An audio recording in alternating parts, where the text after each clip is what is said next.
This must be the longest approach to a golf club ever. This road is 5 miles long, and we're passing through a 5,000-acre sheep station. At the end of the road is one of the world's top golf courses. Where am I? With all these sheep, it has to be New Zealand. New Zealand's awesome landscapes, lush forests, beautiful cities and open, friendly people make this a great place to visit. Being on the other side of the world, the journey can be a bit of an undertaking, but one well worth the effort. With over 400 golf courses for only 4 million inhabitants, it has more courses per capita than anywhere else in the world. It's also become an extreme sports mecca for thrill seekers and adrenaline junkies, as well as one of the most popular locations to shoot movies anywhere on the planet. Roughly the size of Colorado, it's split into 2 main islands, the north being home to New Zealand's capital, Auckland, and the south being more wild and rugged. The whole country retains a strong national identity. The Maori people are proud of their culture and more than happy to share it with visitors. And if those visitors happen to be adventure golfers, they're in for a real treat.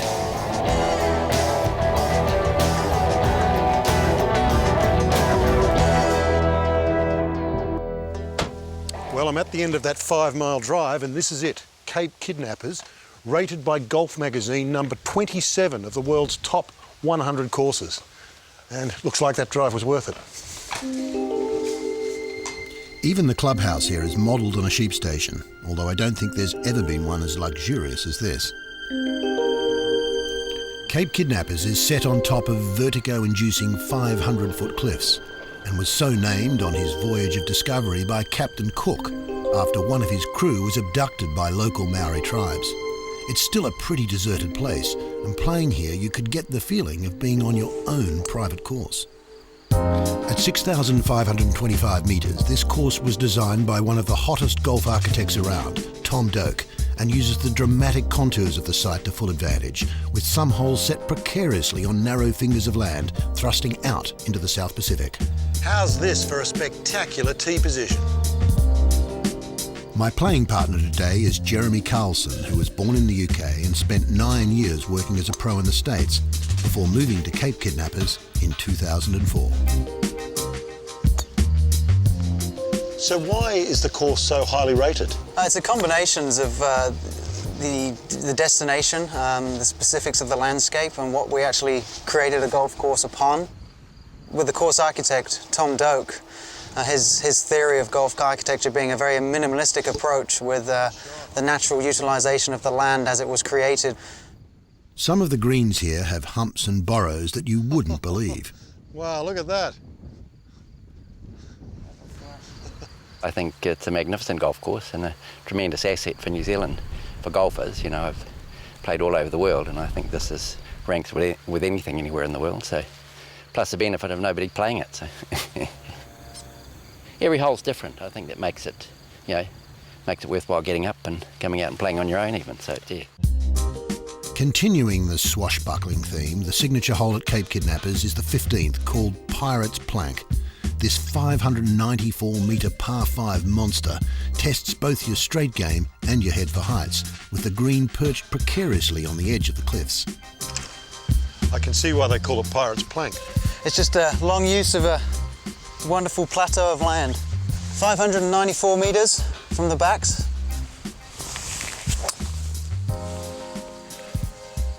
Nice one. Just down the right. Yeah, just off to the right there. This is a pretty intimidating tee shot. Jeremy boomed one down the middle. I countered by hitting mine to the right, but at least it wasn't in the ravine, coming to rest in the semi just off the fairway. They'll play. It's down there by that fence post. Nice and soft. Yeah. Hold that line. Well, I got hold of my second okay, but it took me ever closer to the edge of the abyss. Jeremy, on the other hand, hit a beaut, straight onto the green for 2 and setting up a eagle putt.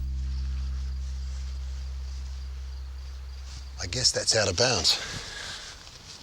A lot of balls down there, I tell you.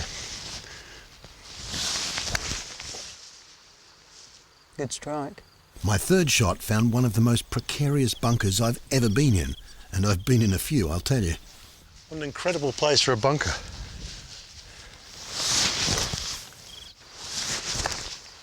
A few problems in there, Ian?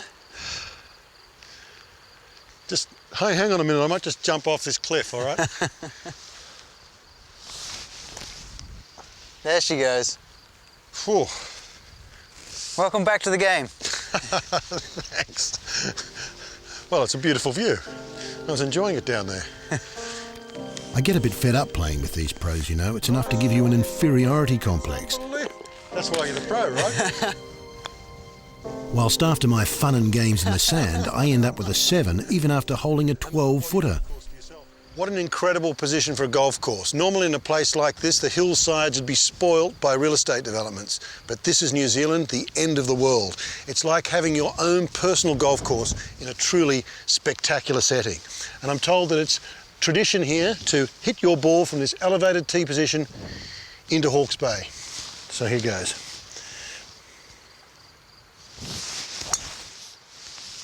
Right. And you count the number of seconds before it hits the water. 1, there it goes, there it goes, there it goes. Whoa, whoa. Lost. Whew. Incredible. Don't think I'm going to find that one. Cape Kidnappers is set just outside the eastern coastal town of Napier in Hawke's Bay, which has a fascinating and unique history of its own. In 1931, an earthquake measuring 7.8 on the Richter scale devastated Napier, killing almost 300 people and destroying most of its old brick buildings. The whole town centre was destroyed in 2.5 minutes, and they rebuilt the town in 2 years, so they got a little snapshot in time. And they wanted to build the most modern city in the world, the most up-to-date that they could, so they chose Art Deco. But also they had to borrow students from Auckland University to build the town for them because they got no architects. And those boys, they're all men, wanted to build in the latest style. How many buildings are actually Art Deco in the city? Well, in the city centre, where the main reconstruction was after the earthquake, about 144 left out of 168 that were built originally. What is Art Deco exactly? What distinguishes it? What distinguishes it? It's a very geometric style, after the Art Nouveau style, which was very natural, using natural forms. This is all born on the drawing board, so diamonds, circles, straight lines, very geometric. It's not pretty, actually. It uses construction, concrete construction here, very square, and its prettiness is actually in the minutiae of the design. What about the Egyptian and Mayan motifs? Strangely, they want to be the most modern design in the world, but they used ancient cultures as an inspiration. Tutankhamun's tomb had been opened in 1923, so suddenly everything Egyptian was really trendy. If you had to sum up Napier's Art Deco legacy in a few words, how would you describe it? Gosh, well, I think the optimism and grit of the people that gave us the most wonderful little jewel. It's like having a jewel. You just have to look after it and it'll be worth more every single day. If you're visiting Napier and you're into Art Deco, you can stay in places like this, the Cobden Villa. Cobden Villa was actually built in 1870, but it's been completely furnished in Art Deco style by American artist Cornell Walowski and his wife Amy. To jump back in time and spend a night in the 1930s will cost you an average of $250 per night.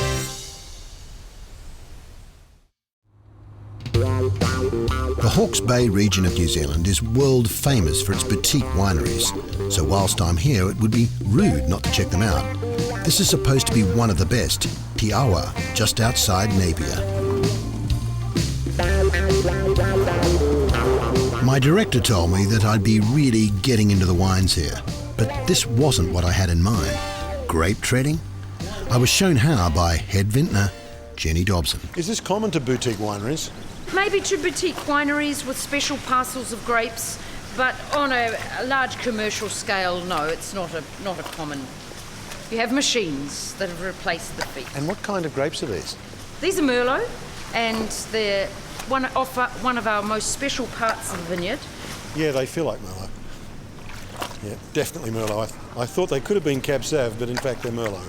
It feels quite good, actually. He's getting used to it now. Yeah. Oh, we'll keep you on. OK, enough mucking about. Time to get down to the tasting. It's got a lovely fragrance on the nose with a little bit of hot gravel stones. A New Zealand river on a very hot day running over the hot stones. Blimey. Is it unusual to have a woman vintner? Not so much in the southern hemisphere, so what we call the New World wine countries, but certainly it has been a very much male-dominated profession. What makes New Zealand wine so different? The vibrancy, their individual distinctive character, which is coming from the soils, the climate and the human input. Why has New Zealand developed a reputation for boutique wine? Probably because we don't have the large areas of land where you can grow big crops of grapes. Sites have to be carefully selected, so it does come down to finding these special pockets that will make really interesting, very diverse, and therefore sought after wines. And so because of the size of production, it has to be boutique. Then the director said I should go and check out the vineyards, without warning me about the bird scarers. Okay, that'll do. I'm leaving the east coast of the North Island now and heading 3 hours inland to Rotorua. Rotorua is the most popular tourist destination on the North Island. Nicknamed Sulphur City, it's set on a geological fault, and it also has a large Maori population, but more of that later. Rotorua Golf Club is a wonderland of gushing geysers, steaming lakes and bubbling mud pools, and in amongst this lot there's a pretty good course as well. I'm playing today with Mark Irwin, former All Black rugby player, New Zealand Olympic rower, doctor and member of this pretty unique club. Just to the right, I think. Oh, that's going to be very good. Now on the card, Rotorua plays 5,822 metres off the back tees, but as the ground is constantly changing with humps and holes appearing on the course almost overnight, it might not be entirely accurate by the time you come to play here. There's also an overwhelming smell of sulphur most of the time. What creates the smell? It's hydrogen sulfide, yes, which comes out of the ground as part of thermal activity. And there have been some nasty cases of poisoning and even 1 or 2 fatalities over the years. What, from the gas fumes? From the hydrogen sulfide fumes. Good shot. Yep. No, that'll do me. Let's go down and have a look at this pool. Sure. So it's okay to put your hand in it? Absolutely, yes. It's not all that hot, just comfortably warm. Yeah, it's just like a warm bath. Yeah, it is. So you can actually walk in this, or? It's certainly not recommended. It just might happen that you trod on an area of especially thin crust which gave way, and you'd find yourself in real trouble in really hot water in your lower legs. Yes. Right, okay, well, I'll remember that one. And this is one of our sulphur pits, Ian, where the hydrogen sulfide tends to lie in relatively high concentrations.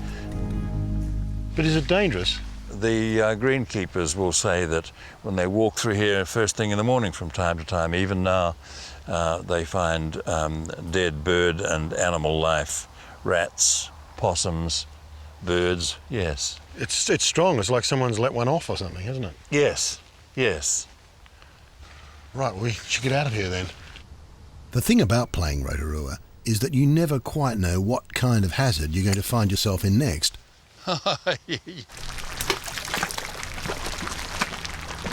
My God, what's Very this? friendly at all. Well, it's a mud pool. Now that's a hazard. That is a hazard. Yes, could be problems finding a ball in that, wouldn't you think? It's extremely hot, isn't it? Yes, very hot. Yes, you'd get badly scalded if you put your foot in there. Are there a lot of these on the course? Quite a few, yes, but they're fairly well protected by manuka bushes such as we have around us just now.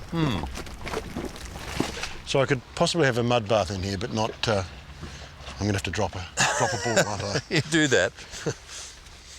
I think I was at a distinct disadvantage playing here for the first time because Mark didn't seem to go anywhere near the steaming pools or bubbling mud and ended up beating me 4 and 3. Thanks. Thank you. And for the explanation. Thank you. Just over the road from the golf club is the Maori village and cultural centre of Tapuia. It's home to a carving school which strives to keep this most intricate of traditional skills alive. I spoke to master carver Clive Fugul. Why is carving so important to Maori culture? It's very important because the Maori never had any way of writing their history down. So there are only 2 methods of doing the recording of their history. One was through carving and the other was through oral tradition. So the carving virtually is a pictorial history of the tribe. This school was set up by Act of Parliament in 1963. The government recognised if they didn't do something very quickly, we'd lose the art of wood carving. Some of the carvings, the faces are quite fierce. Why is that? The Maori believe beauty through ugliness. The more contorted the face it is, the better. If you've seen the All Blacks before they play a game of rugby, of course they'll do the haka, the war dance or the posture dance, and you'll see the ferocity and the tongue out and so on. So it's a defiance thing as well. Our mission really is to perpetuate Maori arts and culture worldwide.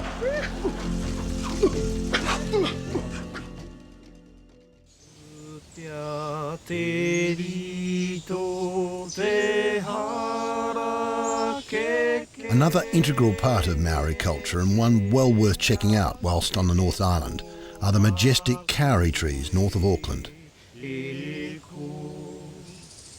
Maori legend tells us that these trees created life, for in the beginning there was darkness, and our parents of creation, Papatua, Nuku, Mother Earth, and Ranginui, Sky Father, they were cuddled together in an eternal embrace, and within that embrace were their many children, our gods, who, sick and tired of living in the world of darkness, decided that they would separate their parents. They all tried but failed except Tāne Mahuta, the god of the forest. With his shoulders pressed against his mother, he used his strong, thick legs to force his father skywards. And ignoring their cries, he continued until light entered into that world of darkness, creating growth, ultimately creating life. It is estimated that this tree is approximately 2,000 years old. So if that were correct, it seeded approximately at the birth of Jesus Christ. I think the biggest tree I've ever seen. When I saw that one, I was, oh my goodness, how wide can a tree be? Our house, it fits into that tree, definitely. It looks real impressive, yeah. Yeah. You feel small when you look at that. For the last leg of my journey, I'm leaving the North Island and flying for 3 hours to the adventure capital of New Zealand, Queenstown, on the South Island. Queenstown certainly lives up to its reputation for extreme sports. If you want to dive, glide, ride, roll, sail, splash, or do anything else that involves almost killing yourself, this is certainly the place to come.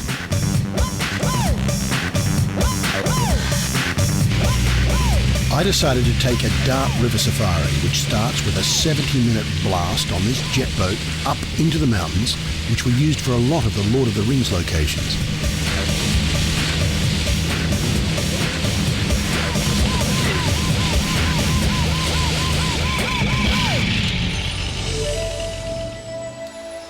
So there are a lot of Lord of the Rings sites in the valley, is that right? Yes, just directly in front of us, quite a significant scene. That's the Pluto Peak. Now, that's where Gandalf killed the Balrog, that fire-breathing demon. It was about halfway through the second movie. They actually helicoptered him up there, had him swinging his sword around in the middle of winter, and it was all covered in snow.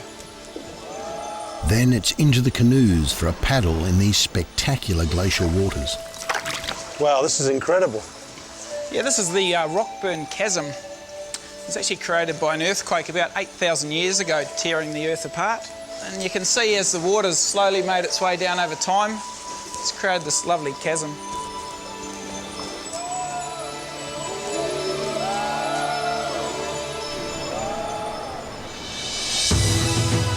And finally, we trekked into the forests to check out some of the local flora and fauna. This is our oldest living red beech tree in the walk today, about 450 years old. You've got some great forests in New Zealand. Beech being one of them, definitely. How significant is this site for the Maoris? Well, the Maori, they've been coming here since about 1200 AD. They used to gather their greenstone here, their pounamu. And what was the importance of that? It's a lot harder than steel, so they used to use it a lot for weapons, axes, things like that. They used to trade with tribes in the North Island as well. If you're a bit tired after all that adventure, you can always play some more golf. They've got that in Queenstown too. This is the Millbrook Resort. Set against the backdrop of the aptly named Remarkables mountain range, Millbrook offers a full range of accommodation as well as restaurants, bars and a world-renowned spa. The course itself was designed by New Zealand's most celebrated golfer, Sir Bob Charles, and like Cape Kidnappers, it makes full use of the rugged and beautiful terrain in which it's set.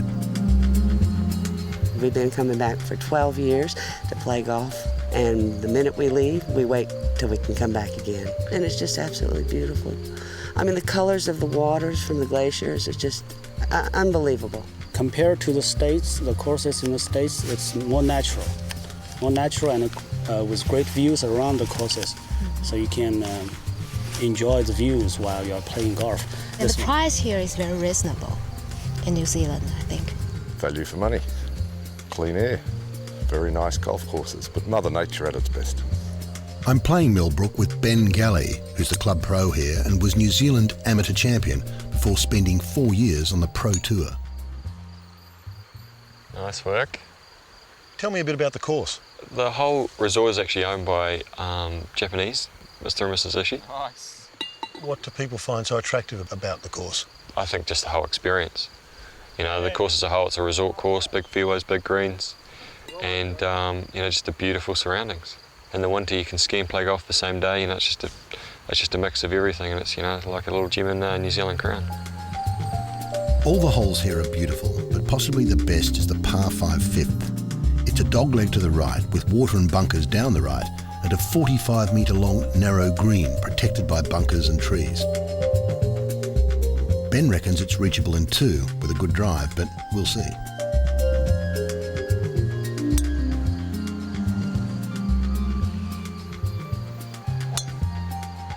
Shuddy. 2 good drives there. Ben kept his to the right and hit it about 300 yards down the fairway. I followed suit and really got onto mine, but still ended up about 30 yards short of Ben. So Ben, what's it like going on tour?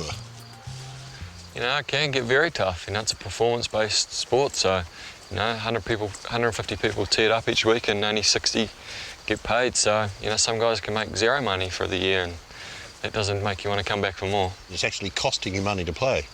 Oh, yeah. Like, I mean, the expenses for a year will be, you know, $20,000 or $30,000, so you've got to make that up somehow, and a lot of guys make nothing. That'll be all right. Oh, fantastic. It's right on the green. Just short.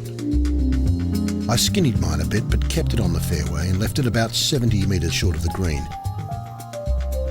Ben hit a great shot from about 200 metres out, just onto the front fringe.